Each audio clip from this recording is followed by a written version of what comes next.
दोस्तों नमस्कार। होम्यो ज्ञान चैनल पर आपका स्वागत है। इस चैनल पर हम होम्योपैथिक उपचार की बात करते हैं। दोस्तों आज हम खांसी के बारे में बात करेंगे, कफ के, ड्राई कफ, एलर्जिक कफ के बारे में बात करेंगे। दोस्तों आपने नोटिस किया होगा खांसी एक बहुत कॉमन प्रॉब्लम है जो करीब करीब सभी को हो जाती है और जल्दी से ठीक नहीं होती है। और खांसी अब टाइम लेने लगी है। पहले जो खांसी होती थी वो आराम से ठीक हो जाती थी।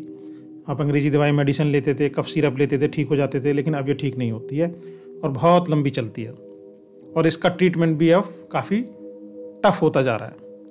तो बट इसमें होम्योपैथी बहुत अच्छा रोल प्ले करता है। होम्योपैथी में मेडिसिन्स हैं जो उसको परमानेंटली और बहुत जल्दी क्योर कर सकती हैं, ठीक कर सकती हैं और आपको राहत दे सकती हैं।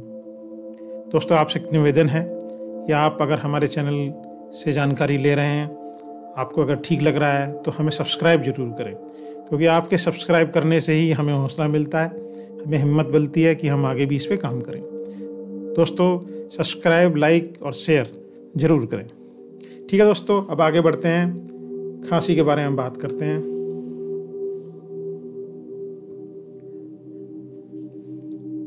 दोस्तों खांसी दो प्रकार की होती है मेनली, एक एक्यूट ड्राई कफ, दूसरी क्रोनिक ड्राई कफ।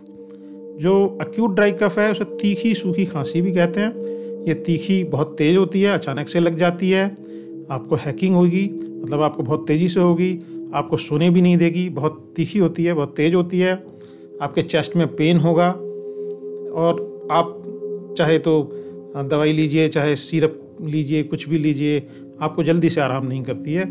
ये तीखी सूखी खांसी बहुत परेशान करती है। दूसरी होती है क्रोनिक ड्राई कफ। दोस्तों क्रोनिक ड्राई कफ यानी कि पुरानी सूखी खांसी जो काफ़ी टाइम से चली आ रही है, महीना भर पुरानी हो गई है, 2 महीने 3 महीने पुरानी हो गई है, कभी किसी किसी केस में तो साल भर पुरानी भी हो जाती है, ठीक नहीं होती है, परेशान करती है। तो दो तरह की खांसी होती है, एक्यूट ड्राई कफ और क्रोनिक ड्राई कफ। अब हम समझेंगे कि एलर्जिक खांसी का कारण क्या होता है, कितने तरीके की होती है। तो दोस्तों जो एलर्जिक खांसी होती है वो जनरली हम 4 तरह से समझ सकते हैं उसको। पहले है lung infection after viral fever. Viral बुखार के बाद में फेफड़ों का संक्रमण यानी कि लंग का संक्रमण, इन्फेक्शन हो जाता है, उसकी वजह से खांसी हो जाती है। Cough due to allergy from dust.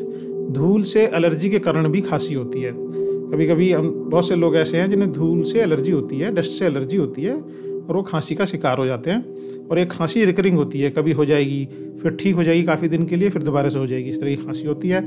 Bacterial infection in lung. अगर आप लिफ्ट में जा रहे हैं, कॉमन प्लेसेस पे जा रहे हैं, अगर किसी को बैक्टीरियल इन्फेक्शन है तो आपको लग सकता है, तो उससे भी फेफड़ों में बैक्टीरियल इन्फेक्शन लग जाता है और खांसी हो जाती है। Viral infection from others. अगर किसी को वायरल इन्फेक्शन की वजह से खांसी है, यानी कि किसी का वायरल भी ठीक हुआ है पर उसको खांसी रह गई है, यानी कि फेफड़ों में इन्फेक्शन है, वायरल इन्फेक्शन है, तो अगर वो खांस रहा है वो व्यक्ति और आप उसके सामने हैं तो दूसरे को भी खांसी हो सकती है। दूसरा व्यक्ति उसके सामने है तो उसको भी खांसी हो सकती है, उस तरह से भी खांसी लग जाती है। तो ये 4 तरीके से मेनली एलर्जिक कफ या आप सूखी खांसी कह लीजिए, ये हो जाती है। अब बात करते हैं एलर्जी वाली सूखी खांसी का होम्योपैथिक उपचार, एलर्जिक ड्राई कफ ट्रीटमेंट। अगर हो गई है तो इसका क्या इलाज है, हम उसकी दवाइयों के बारे में समझेंगे। आपसे निवेदन है पेन पेंसिल निकाल लें, अपना एक कॉपी है जिसमें भी यहाँ भी आप नोट करना चाहें नोट कर सकते हैं, नोटबुक में या मोबाइल में भी आप लिख सकते हैं। दोस्तों ये 4 मेडिसिन हैं जिनके कॉम्बिनेशन से हम इसका इलाज कर सकते हैं। आपको ध्यान रखना पड़ेगा कुछ बातों का, जैसे कि आप ये देखिए हर मेडिसिन के आगे ये कुछ 6X 30CH लगा हुआ है। ये दोस्तों होम्योपैथिक मेडिसिन में पोटेंसी होती है, तो इसका जरा खास ध्यान रखें। 6X मतलब 6 की पोटेंसी, 30CH मतलब 30 की पोटेंसी। तो ये पोटेंसी क्या होती है ये हम किसी और वीडियो में बात करेंगे। तो ये इसकी पावर है, पोटेंसी है, इसका ध्यान रखेंगे। तो पहली मेडिसिन है कलीमुरिचकम, जैसे कलीमूर भी कहते हैं। ठीक है दोस्तों, ये 6X की पोटेंसी में लेनी है। 6X की पोटेंसी का मतलब ये है कि ये 6X में तो आएगी बट टैबलेट फॉर्म में आएगी। तो आप इसे टैबलेट फॉर्म में लेंगे। 6 टैब 4 टाइम्स ए डे। आप मुंह में इसको रख के 6 टैबलेट को रख लेंगे, माउथ डिजोल्विंग होती है, इसको चूस लेंगे और चूस के बाद ये मुंह में ही डिजोल्व हो जाती है। तो आपको कलीमुरिचकम 6 tab 4 times a day first 3 days लेनी है। उसके बाद इसकी 1 डोज घटा करके यानी कि 3 टाइम्स ए डे इसको कर देना है आपको। So Kali-Muricum 6 tab 4 times a day for first 3 days and then after 3 times a day. दूसरी मेडिसिन है सल्फर 30CH। सल्फर 30CH तीसरी मेडिसिन है रस्टक्स और चौथी मेडिसिन है बेलाडोना।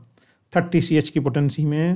तीन ये मेडिसिन जो हैं CL number 2, CL number 3, CL number 4। पहली मेडिसिन Kali-Muricum जो 6x थी।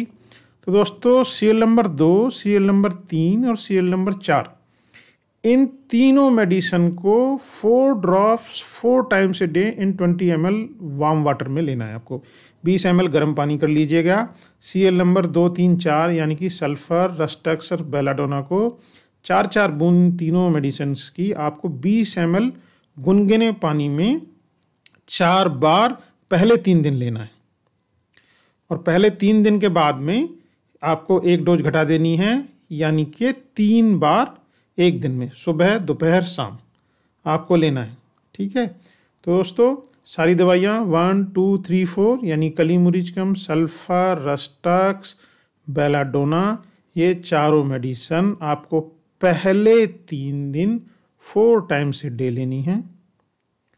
ठीक है, उसके बाद 3 दिन के बाद आपको 3 टाइम्स ए डे लेनी है और 7 दिन तक लेनी है कम से कम।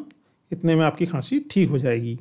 होम्योपैथी मेडिसिन लेने का एक जो है नियम होता है वो आप समझ लीजिए। होम्योपैथिक दवा किसी भी तरह के भोजन के 30 मिनट पहले या बाद में ली जाती है। अगर हम इसको फॉलो नहीं करते हैं तो होम्योपैथिक मेडिसिन का असर कम हो जाता है। ठीक है, आप इसको करेंगे, आपकी खांसी बिल्कुल ठीक हो जाएगी और आप बहुत जल्दी स्वस्थ हो जाएंगे। दोस्तों ये जानकारी थी एलर्जिक सूखी खांसी पर। आपका इस चैनल को देखने के लिए बहुत बहुत धन्यवाद और हम आपसे निवेदन करेंगे कि हमारे चैनल को प्लीज़ सब्सक्राइब करें, लाइक करें और शेयर करें। Thank you.